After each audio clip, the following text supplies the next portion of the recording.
رسول الله حبيب الله نبي الله. Assalamu alaikum wa rahmatullahi wa barakatuh. Que la paz de Dios sea con todos ustedes. Sean bienvenidos a una edición más de su programa La Voz del Islam, que es una producción del Centro Islámico Boliviano.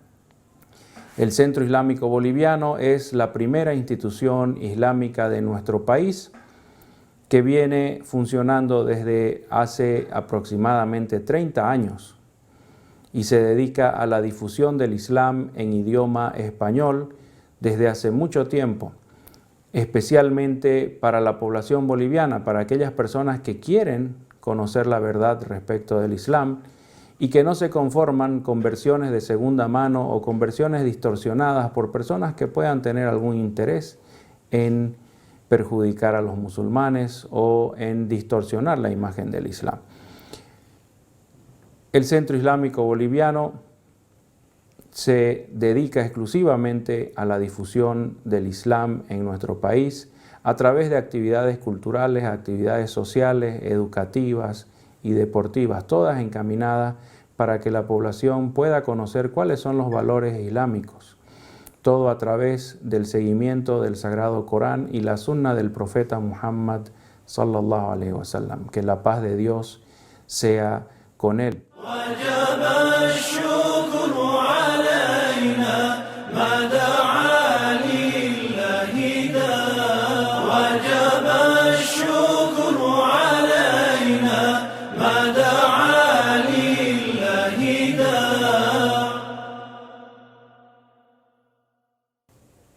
En el programa de hoy tocaremos un tema que es muchas veces dejado de lado o dejado como secundario y sin embargo tiene una importancia capital para determinar la naturaleza del mensaje del profeta Muhammad. Hablaremos, inshallah, si Dios quiere, sobre los antecedentes históricos de la llegada del profeta Muhammad. Hablaremos de las cosas que sucedieron poco antes de la llegada del profeta Muhammad y las cosas que estaban sucediendo en ese momento. Empezaremos diciendo que el profeta Muhammad no es el primero ni el único de los profetas y mensajeros enviados por Dios. El Sagrado Corán establece claramente que Muhammad es un hombre y que ya antes que él se había enviado a muchos profetas y mensajeros. El Sagrado Corán expande un poco más esto, amplía y nos dice que no se castigará a ninguna nación sin antes enviarle quien les advierta. Esto significa un profeta o un mensajero. Y que también Dios no hará caer su castigo sino ante la gente que ya fue advertida, la cual ya se le invitó hacia el Islam. En fin, el profeta Muhammad entonces no debe ser interpretado por los musulmanes o por los que no son musulmanes como si fuese el único profeta del Islam.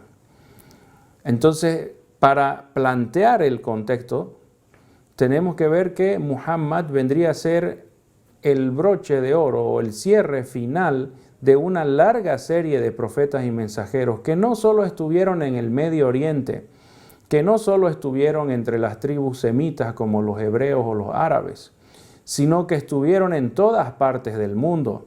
Estuvieron en América, estuvieron en Europa, en África, en Asia Occidental, en Extremo Oriente. En fin, el Sagrado Corán nos dice claramente que los profetas y mensajeros fueron varios miles de profetas y mensajeros.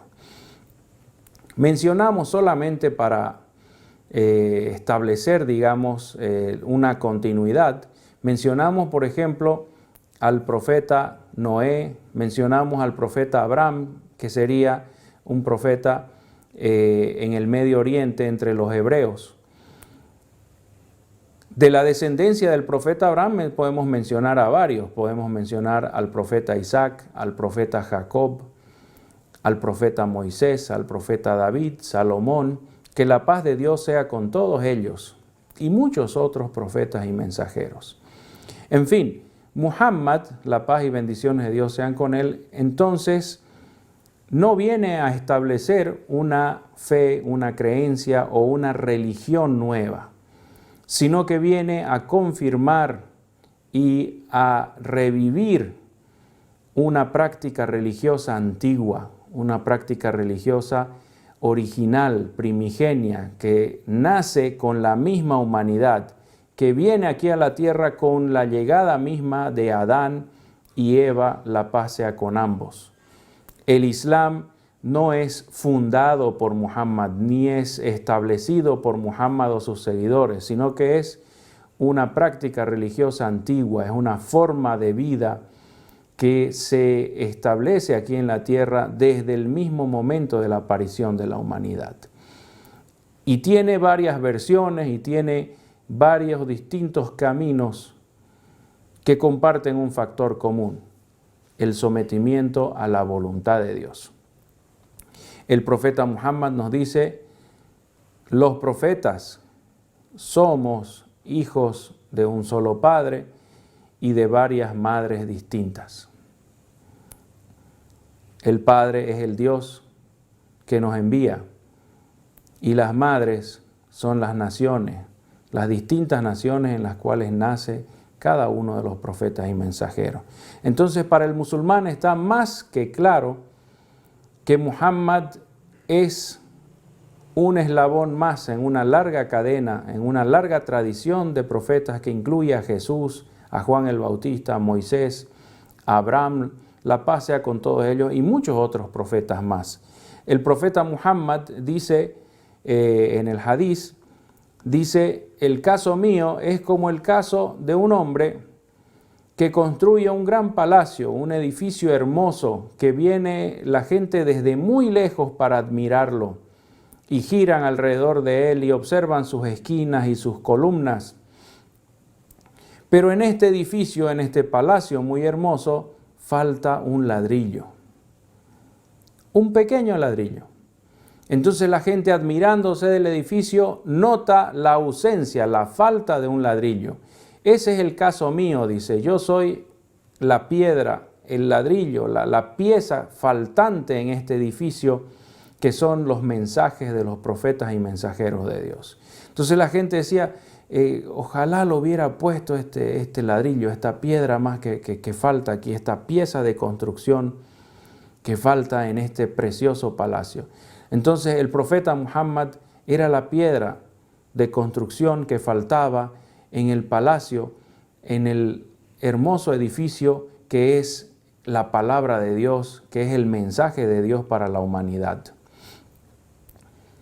Cuando Muhammad viene a enseñar el Islam, mucha gente reconoce en él el mismo mensaje anterior de los profetas que establecieron lo que hoy nosotros llamamos judaísmo o cristianismo, pero que en sus tiempos originales, en el momento de su revelación, eran simplemente versiones antiguas del Islam. La familia de la cual proviene el profeta Muhammad es una familia que desciende directamente del profeta Abraham, la paz sea con él, a través de su esposa Agar y a través de su hijo primogénito Ismail o Ismael. Esta familia forma parte de una tribu que habita en la ciudad de la Meca, y esta tribu es denominada Quraysh, que en idioma árabe significa pequeños tiburones.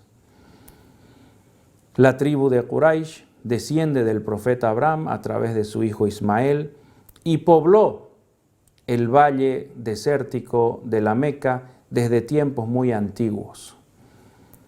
Como ustedes ya deben saber, y se podrá ver, si Dios quiere, también en las imágenes, la Meca es un valle desértico que se encuentra situado en la península árabe. La península árabe se encuentra en el Medio Oriente o también se puede decir en el Cercano Oriente, en una zona desértica. Esta península árabe incluye a varios países como Arabia Saudita, Kuwait, Qatar, Bahrein, Emiratos Árabes, Omán y Yemen. La mayor parte de la península es un terreno arenoso y muy árido. La zona occidental donde se encuentra la Meca es una región montañosa, pero también es desértica, es decir, son montañas con desierto entre una montaña y otra. Esta zona se denomina Al-Hijaz e incluye ciudades importantes de Arabia Saudí como son Jeddah, la Meca y la ciudad de Medina. El profeta Muhammad nace en un contexto bastante especial. Los habitantes de la Meca estaban disfrutando de un auge económico debido a su posición estratégica como ruta alternativa a la famosa ruta de la seda.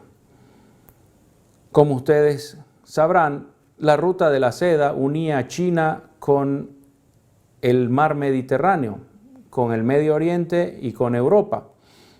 Sin embargo, había una guerra terrible que estaba interrumpiendo la famosa ruta de la seda en la frontera entre los persas y los bizantinos. Entonces, la ruta de la seda, una ruta terrestre muy extensa que une China con el mar Mediterráneo, estaba interrumpida por la guerra entre el imperio bizantino y el imperio persa. Surge inmediatamente una ruta alterna para el tráfico de especias, de metales, de perfumes, de telas venidas de China e India. Esta ruta alternativa iba por el sur, pasando por puertos de India, por puertos de la península árabe sobre el Océano Índico y después por tierra.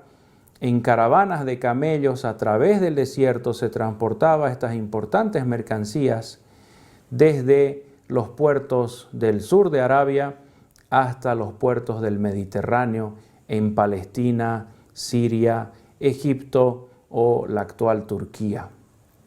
Entonces, la ciudad de la Meca se encontraba en medio de esta ruta terrestre que iba desde el Yemen hasta Siria. Y la tribu de Quraysh había logrado un gran prestigio entre los árabes, primero que nada por su ascendencia del profeta Abraham, la paz sea con él, pero sobre todo por la administración que ejercían sobre el principal templo de los habitantes de Arabia, la Kaaba, que es un edificio con forma cuadrada prácticamente, en el cual se encontraban todos los ídolos de las diferentes tribus árabes del desierto. La tribu de Quraysh era la más prestigiosa de las tribus árabes.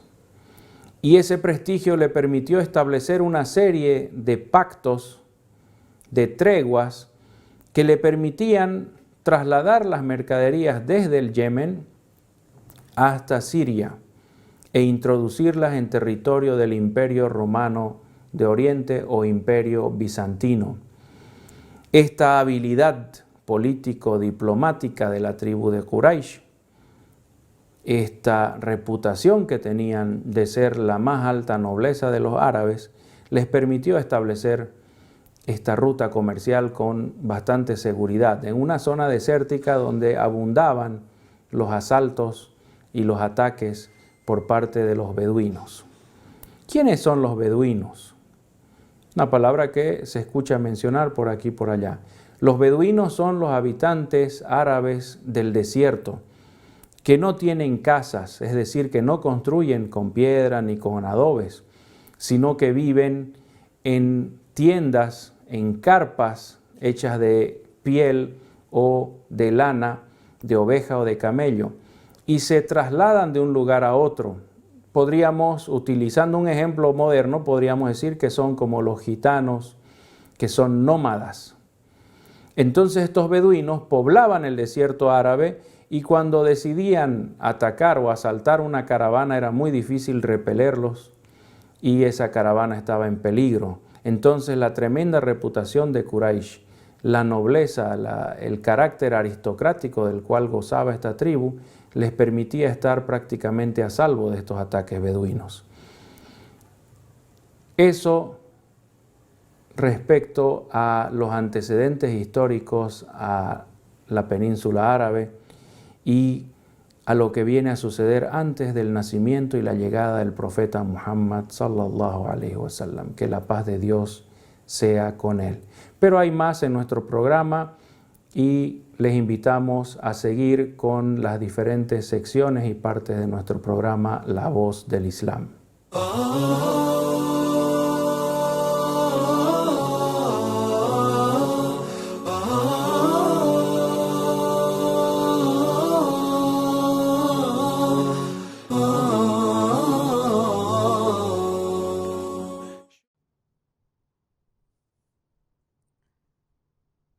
أعوذ بالله من الشيطان الرجيم. بسم الله الرحمن الرحيم.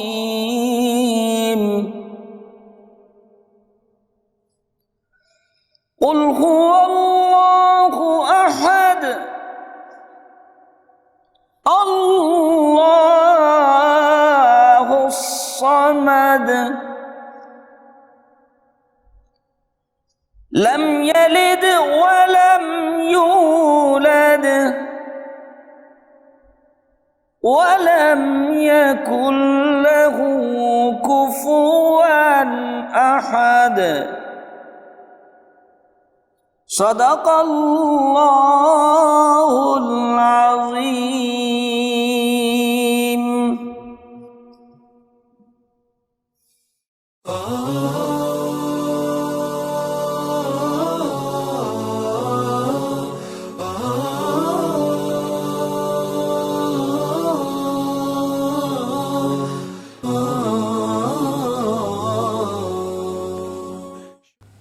Bismillahirrahmanirrahim. En el nombre de Dios, clemente, misericordioso. Procedemos ahora a traducir y comentar la sura 112, que se denomina en árabe Surat al-Ikhlas, que significa en español el capítulo de el monoteísmo. Otros también lo traducen como el capítulo de la devoción sincera. Y es que la única devoción sincera que es aceptada y es aceptable es la devoción del monoteísta, es decir, la devoción al Dios único.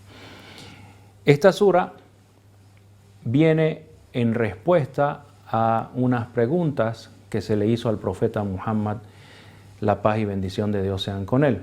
Se le preguntó, ¿quién es tu Dios? Por eso la sura inicia diciendo, Qul huwa Allahu ahad. Di, Él es el Dios único. Qul en árabe significa di. Dios le ordena al profeta Muhammad que le responda a esta gente que le estaba preguntando, que les diga, Él, Dios, es el Dios único. Para que la gente sepa a qué Dios hace referencia el Sagrado Corán. Mucha gente pregunta, ¿no? ¿Y quién es este Allah? Entonces, en esta sura está la respuesta. Inicia diciendo, di, Él es Allah, el único. Es el Dios único. Al único al que debemos adorar. El único que es perfecto. El único que es soberano sobre toda la existencia. Allah en idioma árabe, Allah en idioma arameo, Eloh, Elohim en hebreo, Dios en español, Deus en portugués. Los nombres varían, pero es un solo Dios, creador y merecedor, único y exclusivo de toda la adoración. Posteriormente, en el segundo versículo, en la segunda leya, dice Allahu Samad. Es Allah el eterno, el autosuficiente. Aquí se utiliza la palabra Samad, que significa denso, que no tiene espacios, que no tiene necesidades. Cuando un ser tiene vacíos en su cuerpo, en su interior, tiene necesidades, tiene que llenar. Por ejemplo, tenemos los pulmones, son vacíos, necesitan aire con oxígeno para poder vivir. Nuestro estómago, cuando se vacía nuestro estómago sentimos hambre, debemos alimentarnos. Todas las cavidades que tienen los cuerpos son para llenarlas con algo que necesita el cuerpo. En fin, Allah es denso, no tiene necesidades, es autosuficiente, no necesita ingerir ni adquirir nada del exterior. Él se sostiene a sí mismo. No necesita beber, no necesita comer, no necesita descansar, ni ningún tipo de sustancia. A eso se refiere la segunda leya de esta sura, Allahu Samad. Posteriormente, en la tercera leya se nos dice Lam yalid wa lam yulad. Lam yalid significa que no engendró, nunca ha engendrado. Y lam yulad en árabe significa y él tampoco ha sido engendrado. Es decir, que Dios no engendra a los seres. Estos no nacen de Dios en el sentido biológico de que Él los haya engendrado. Y a su vez, Dios no ha sido engendrado por nadie. Esta aclaración es necesaria porque la antigüedad, todas las creencias idólatras de la antigüedad y las creencias antiguas en general, en su nivel vulgar de entendimiento, entre la gente, el vulgo, digamos, ellos entendían como que un dios era hijo de otro y que los dioses engendraban a otros dioses o engendraban a semidioses. Por ejemplo, entre los griegos, en el paganismo griego, tenemos al dios padre que se lo llama Zeus, y este dios padre había engendrado, es decir, había tenido relaciones sexuales con mujeres terrestres o con diosas, y había engendrado a dioses como Marte, por ejemplo, Ares, como Atenea, como Afrodita, y también había engendrado a semidioses, como decir Hércules o Perseo. Para eliminar este concepto de la mente de la gente, Dios nos aclara que Él no ha engendrado a nadie y Él a su vez no ha sido engendrado por nadie. Lam yalid wa lam yulad. En la última aleya también nos aclara Dios quién es Él. Nos dice wa lam yakun lahu kufuwan ahad. Y no existe ningún ser que se compare, se parezca o se asemeje a Dios. Con esto se completa una descripción breve, concisa, pero abarcadora de las características principales de Dios. Dios es uno, es único, es eterno, autosuficiente, no necesita a nadie, no engendró a otros, ni ha sido engendrado por otros. No es padre de nadie, ni hijo de nadie. Y finalmente se nos dice, y no hay nada que se parezca a Él, eliminando toda posibilidad de que hayan 2, 3 o 4 dioses o decenas de dioses como en algunas religiones antiguas. Entonces, esta sura, este capítulo 112 del Sagrado Corán, denominado Al-Ikhlas, es muy importante para el musulmán porque le enseña quién es Allah. El profeta Muhammad, la paz y bendiciones de Dios sean con él, nos describe de manera determinante la importancia de esta sura del Sagrado Corán cuando nos dice esta sura es un tercio del Corán. El que entiende esta sura entiende quién es Dios. رسول الله حبيب الله نبي الله.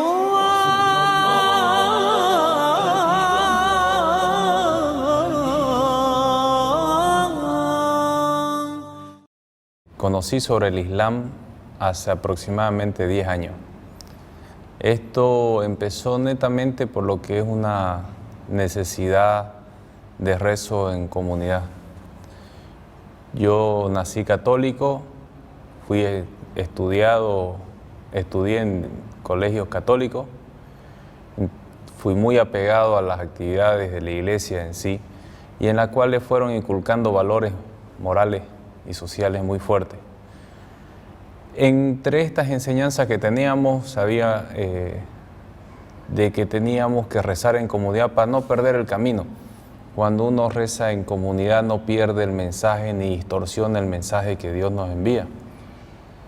Por ciertas cosas que observé en un entorno o en lo que es la iglesia en sí, me sentí un poco relegado y no satisfecho con lo que era eso. Y empecé a buscar, a leer sobre diferentes religiones. Y a través de los medios de la internet encontré sobre el Islam. Y la verdad me sorprendió mucho encontrar que en Bolivia había un centro islámico. Al igual que muchos creo que de los que ven el programa ahora o de los que están viendo este programa, piensan de que el Islam es solo para árabes.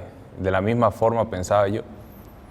Pero encontré el Islam asistiendo a la mezquita en el centro islámico a través del internet. Y me vine a leer, me vine a informar sobre el Islam. La verdad agradezco a Allah Subhanahu wa Ta'ala el hecho de que se haya encontrado acá una persona que me enseñó una forma muy didáctica, por así decirlo, el Islam, que fue don Mahmoud Amer.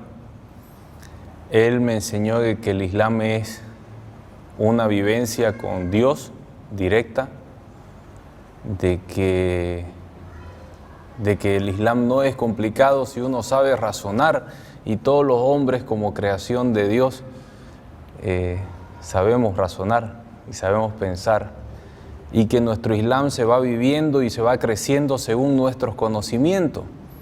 Y si nosotros conocemos, nadie nos engaña. Si nosotros conocemos, nos acercamos más a Él, más a Allah. Entonces, viniendo acá, al principio venía con un poco de escepticismo, de no creer, de que ellos estaban equivocados y que mi creencia era la correcta. Típico error que nos pasa a todos nosotros como personas, sea cual sea la religión, creer que nosotros tenemos la verdad. Y llegaba con un banco de preguntas para ver si lo hacía pisar el palito y si caían. Cuando en realidad la única respuesta que tenía era una respuesta de sabiduría, con respuestas claras y demasiado obvias, que eran tan obvias que a veces me dolía en mi ego de creerme un conocedor de la religión, por lo que vivía, por lo que había estudiado en colegio, por lo que había estudiado en la iglesia. Y me fui dando cuenta de que es algo simple, de que el Islam es una religión que nos enseña a vivir en paz, en una forma lógica, de razonamiento, y me fui acercando más, al punto de tener cientos de anécdotas con quien empezó a enseñarme el Islam, que fue Sheikh Mahmoud, porque me las hacía ver las cosas demasiado simples. Muchos dicen, te vas a cambiar el nombre porque ahora sos musulmán. Él me decía, no, tu nombre es el que te puso tu mamá, ahora si vos querés te lo cambiás, si no, no sos. Simple. Ahora vas a cambiar tu vestimenta. Si no querés, no lo haces. La religión no es vestimenta, la religión no es barba, la religión no es nombre, la religión es lo que vos vivís. Tenemos un mensaje en el Sagrado Corán, tenemos un mensaje dado por un ejemplo de vida del profeta Muhammad sallallahu alaihi wasallam. Y ahí está, vivilo. Seguí el mensaje y viví tu vida según ese mensaje. La ropa no hace la religión. La religión la hace uno en su día a día, en su vivir, en el convivir con el vecino, en el convivir con el hermano, con el amigo, en el convivir con la esposa, con los hijos. El Islam lo hacemos nosotros. Y para convivir, para vivir el Islam, uno tiene que conocer. Entonces, llevo 10 años como musulmán y la verdad voy aprendiendo cada día más. Cada día más. Tengo nuevos retos que son mis hijos, a quienes yo tengo que enseñarles. Tengo que enseñarles no obligándolos a que lean un libro, sino de que me vean cómo vivo y ellos aprendan de mi ejemplo. Y mi vivir tiene que ser un vivir como una buena persona, como un buen musulmán. Y por ende, ellos cuando crezcan, vivirán como buenas personas y decidirán ellos por voluntad propia si retornan al Islam o si siguen en el Islam. Porque en el Islam nadie te obliga a ser o no ser. Así lo decidí yo hace 10 años. Lo decidí solito, en mi cama, porque ahí me di cuenta de que la conexión es directa con Allah Subhanahu wa Ta'ala, de que Dios es único y está presente en todas partes, está viéndonos a toda hora y conoce nuestras debilidades, conoce nuestras fortalezas, conoce nuestros momentos de sufrimiento, de debilidad. Y me di cuenta de que no hacía falta esperar un viernes para venir a la mezquita y dar mi testimonio de fe, de que yo se lo estaba diciendo ante Él, que es el mejor testigo de todo. Y lo hice, hace 10 años. Lo hice y gracias a Dios mi hijo Jorge Ignacio me sigue. Mi hija espero que continúen también y espero ser un buen ejemplo para ellos. رسول الله حبيب الله نبي الله.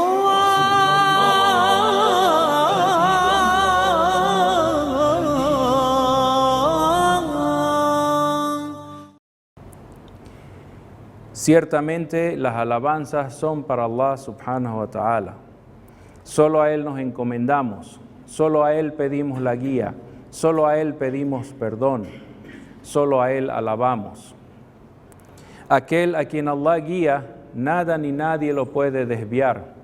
Y a quien Allah desvía por el mal que comete en su corazón, en su ego, aquella persona que Allah desvía por ese mal, nada ni nadie lo puede encaminar. Pedimos refugio en Dios contra el mal que encierran nuestros corazones y pedimos refugio contra el mal que encierran nuestras acciones. Doy testimonio de que no hay más Dios sino Allah, el único, sin iguales ni copartícipes. Y doy testimonio de que Muhammad es siervo y mensajero de Allah, que trajo la guía y la religión verdadera, aunque renieguen de ello los que son incrédulos. Dice Allah en el Sagrado Corán: Ya ayyuhan nasu taqu rabbakum alladhi khalaqakum min nafsin wahidah wa khalaqa minha zawjaha wa batha minhuma rijalan kathiran wa nisaa wattaqu Allaha alladhi tasaaluna bihi wal arham Inna Allaha kana alaykum raqiba. Esto significa en español: oh gentes, teman a su Señor, que los creó de una sola alma, y creó de ella a su pareja, y de ambos creó a muchos hombres y mujeres. Teman a su Señor, aquel por quien piden y piden a sus familiares. Ciertamente su Señor los vigila.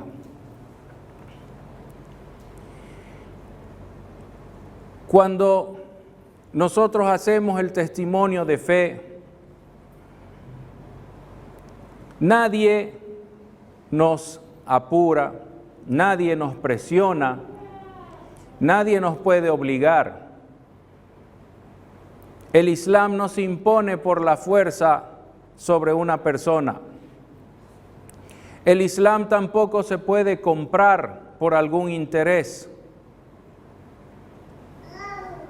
Cuando nosotros hacemos el testimonio, La ilaha illallah, Muhammad Rasulullah, lo debemos hacer con tiempo, después de haber estudiado las pruebas, después de haber estudiado los argumentos y sobre todo después de conocer qué es la verdad. Después de saber que no hay otra vía para llegar a Dios, sino a través del sometimiento a su voluntad, a través del Islam. La persona que hace este testimonio está anunciando que tiene una fe monoteísta en Dios. ¿Y qué significa esto? Significa que nosotros creemos, como musulmanes, de que Dios, Allah, Jehová, como quieran llamarlo, es el único Señor de este universo, el único soberano, el único sustento que tiene este universo para la existencia y por lógica también de la vida. Y creemos que Dios, que Allah, es el único que merece ser adorado, que es el único al que nosotros le debemos la adoración, es el único del cual debemos esperar el bien y también esperar el mal, porque es el origen de todo. Entonces la persona que hace el testimonio de fe, que formaliza su islamización, esa persona debe tener conocimiento de lo que significa el testimonio. Ya lo hemos mencionado varias veces, ¿no es cierto? La ilaha illallah, no hay más Dios sino Allah. No significa solamente eso, significa que no debemos adorar a nadie más fuera de Allah, que Allah es el único que merece la adoración, que hay ídolos en el mundo, que hay dioses con D minúscula, es verdad, existen, pero el único que merece ser adorado, ya que es la fuente del bien y del mal, el creador de todos nosotros, es Allah. Y la segunda parte del testimonio, de que Muhammad es siervo y mensajero de Allah, cuando decimos wa ashhadu anna Muhammadan Rasulullah. Muhammad es siervo y mensajero de Allah. No significa solo eso.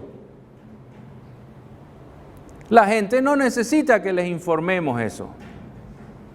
La segunda parte del testimonio significa que nosotros vamos a adorar a Allah de la manera que nos enseña el profeta Muhammad sallallahu alaihi wasallam. El testimonio de fe visto de esta manera es un compromiso entonces que asume una persona hábil, adulta, responsable. Es un compromiso que lo asume sin presión, sin ignorancia, que conoce cuál es su significado porque se le ha dado tiempo para conocerlo. Las personas que entran así en el Islam son los verdaderos musulmanes. Son esas personas que adoran realmente a Dios. son las personas que siguen realmente el ejemplo del profeta Muhammad sallallahu alaihi wasallam. Alguien podrá decir, entonces los musulmanes son muchos. El Islam es la religión que tiene más seguidores en el mundo. Falso. Si el Islam tuviera por cada uno que se cuenta como musulmán,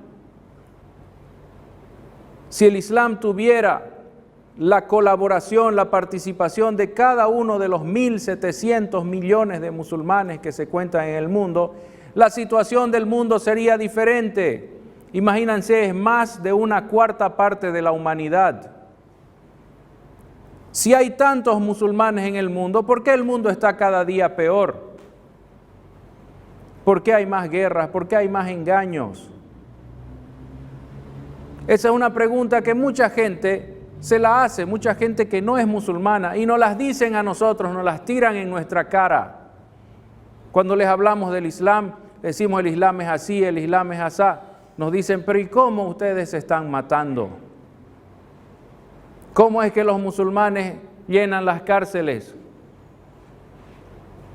Entonces, tenemos que acabar de mostrar la figura. Resulta que no todos los que se cuentan como musulmanes son realmente personas entregadas a la voluntad de Dios. No todos los que dicen la ilaha illallah, Muhammad Rasulullah, saben qué significa. No todos los que dicen la ilaha illallah, Muhammad Rasulullah, están realmente comprometidos con ese testimonio. Y no todos son sinceros cuando lo pronuncian. Eso debemos decírselo nosotros a la gente. Porque si no, ¿cómo justificamos tanta violencia que hay entre los musulmanes? ¿Cómo justificamos la delincuencia y el maltrato que sufren unos musulmanes de parte de otros? ¿Cómo justificamos eso? Allah subhanahu wa ta'ala ha sido tan misericordioso con nosotros que nos ha dado la posibilidad de practicar en la medida y en el grado que nosotros elijamos. Cuando nosotros entramos en el Islam, nadie en su sano juicio nos va a decir que tenemos que transformarnos en unos ángeles de un día para el otro. El Islam plantea la gradualidad, el avance gradual y sostenido. Allah subhanahu wa ta'ala, glorificado y elevado sea, nos dice que la creación de Dios se dio en el universo etapa por etapa, tabaq an tabaq, etapa por etapa. Y así también nosotros salimos de la oscuridad a la luz, así también nosotros entramos en el Islam, entramos en la luz del Islam paso a paso. El mismo profeta Muhammad sallallahu alaihi wasallam nos dice que es mejor una pequeña buena obra que se va a sostener a través del tiempo, que va a ser permanente, a realizar grandes obras que no van a durar ni un día ni 2 días. Los musulmanes, entonces, no somos obligados a la práctica total de todos los mandamientos de Dios en un solo día. Dios es tan misericordioso que incluso nos dice, los voy a esperar. Empiecen con el rezo, empiecen con el ayuno, empiecen con la limosna, yo les voy a dar tiempo. Y lo que ustedes hagan va a ser aceptado si lo hacen con sinceridad. Cuando la persona es sincera desde el principio, todo lo que hace es bueno.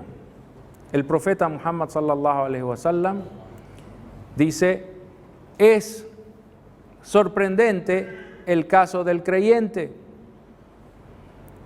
Todo lo que el creyente hace es bueno.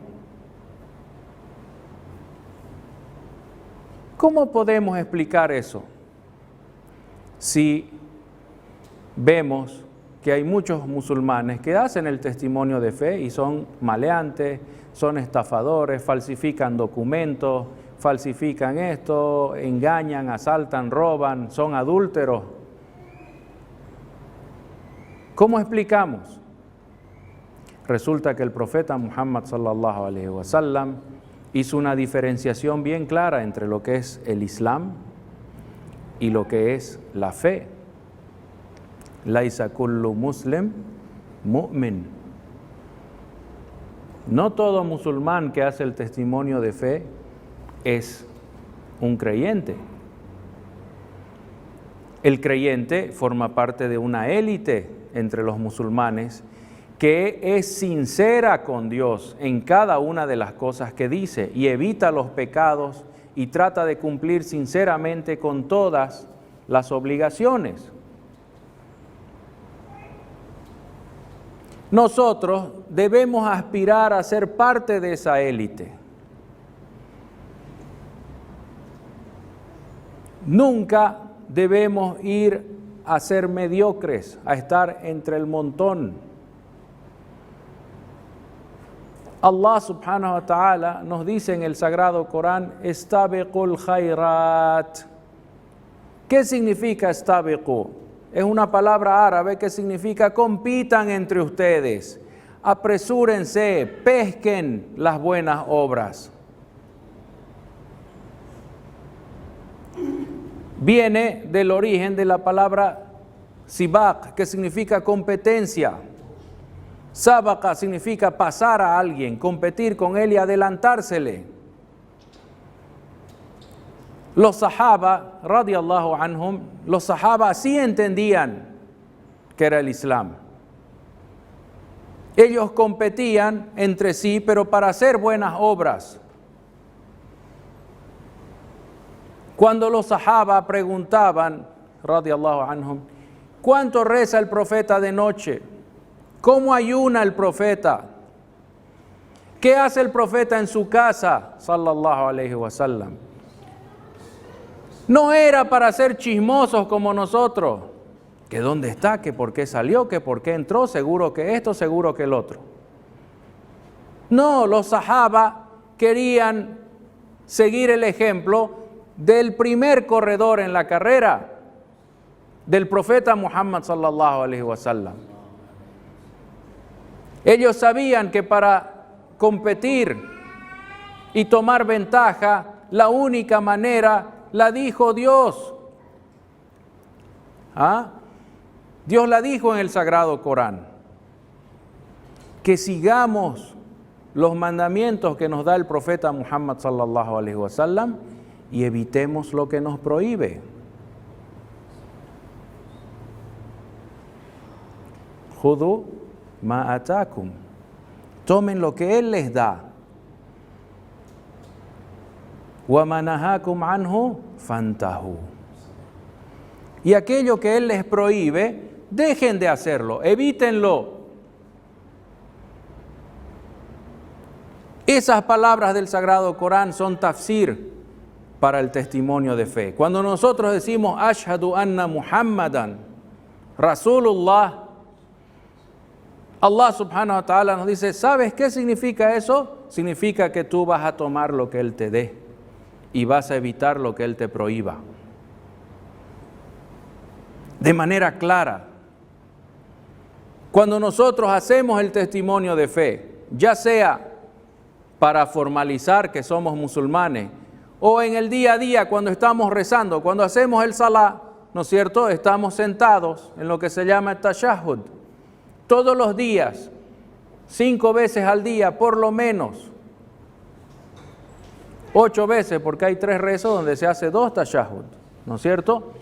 Todos los días nosotros decimos Ashhadu an la ilaha illallah wa ashhadu anna Muhammadan abduhu wa rasuluh. Allah subhanahu wa ta'ala en el mismo Sagrado Corán nos explica, nos hace tafsir ¿Qué significa eso? Debemos obedecer lo que el profeta nos manda y debemos evitar lo que el profeta nos prohíbe, sallallahu alaihi wasallam. Entonces, hermanos, si queremos ser musulmanes sinceros, debemos evitar lo que es pecado y debemos hacer lo que nos manda el profeta con la autorización de Dios. No hay otro Islam. Si nosotros queremos competir con nuestros hermanos para el bien, tiene que ser así. Tiene que ser así. Cuando los sahabas preguntaban, ¿qué hace el profeta en su casa? ¿Cómo reza? ¿Cómo duerme? No era para ir a denunciarlo o hablar mal de él. No era para eso. No era para difundir los chismes, las calumnias. El profeta Muhammad sallallahu alaihi wasallam vivía y moría por los sahabas. Y ellos lo sabían bien y ellos también vivían y morían por él. El califa Abu Bakr, radiyallahu anhu, siempre le decía al profeta Muhammad sallallahu alaihi wasallam, fidaka abi wa ummi. ¿Qué significa eso? Significa, yo doy a mi madre y a mi padre para rescatarte a ti, para salvarte de algún peligro. Y no estaban mintiendo. Así también decía Omar, Uthman, todos los sahaba. Estamos dispuestos a dar lo más valioso que tenemos por ti, profeta de Dios. Entonces, el musulmán tiene el camino bien establecido, bien claro. ¿Quiere ser musulmán de verdad? ¿Es sincero usted cuando hace su testimonio de fe? Entonces tome lo que el profeta le ofrece y evite lo que el profeta le prohíbe, sallallahu alaihi wasallam. En el momento en que entendamos nosotros eso, vamos a dejar de ser musulmanes mediocres. Vamos a dejar de ser hipócritas que hacen testimonio de fe y no lo creen. Vamos a dejar de ser ciegos imitadores. Nacer de una familia musulmana no es garantía de que seamos creyentes. La decisión de la fe la toma una persona cuando es adulta. A los niños no se les obliga a practicar el Islam, se les está enseñando para que cuando ellos lleguen a la madurez, ellos puedan tomar la decisión conociendo el Islam. El profeta Muhammad sallallahu alaihi wasallam nos dice, rufi'a al-qalam an thalath. As-sabi hatta yablugh, o as-saghir hatta yablugh. النايم حتى يستيقظ والمجنون sobre 3. El niño hasta que madura, el durmiente hasta que despierte y el loco, el demente, hasta que sane. Porque Allah subhanahu wa ta'ala no les exige a los niños, pero nosotros debemos educarlos en el Islam. El profeta nos dice, instrúyanle a sus hijos el rezo a los 7 años y cuando cumplan 10, insístanles que tienen que rezar. Pero no es porque su rezo es como el de los adultos, es simplemente para que ellos cuando llegue el momento de decidir, el momento del bulugh, cuando ellos se hagan adultos, les llega la madurez sexual, les llega la madurez mental, ellos sepan qué es el Islam, qué es rezar, qué es ayunar, qué es dar limosna, y puedan ser sinceros musulmanes.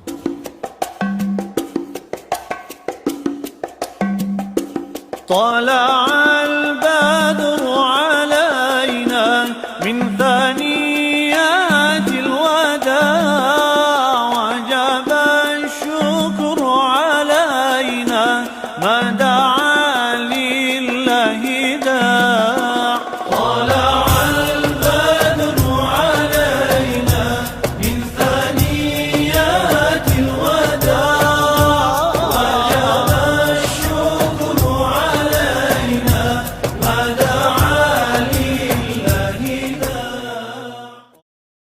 رسول الله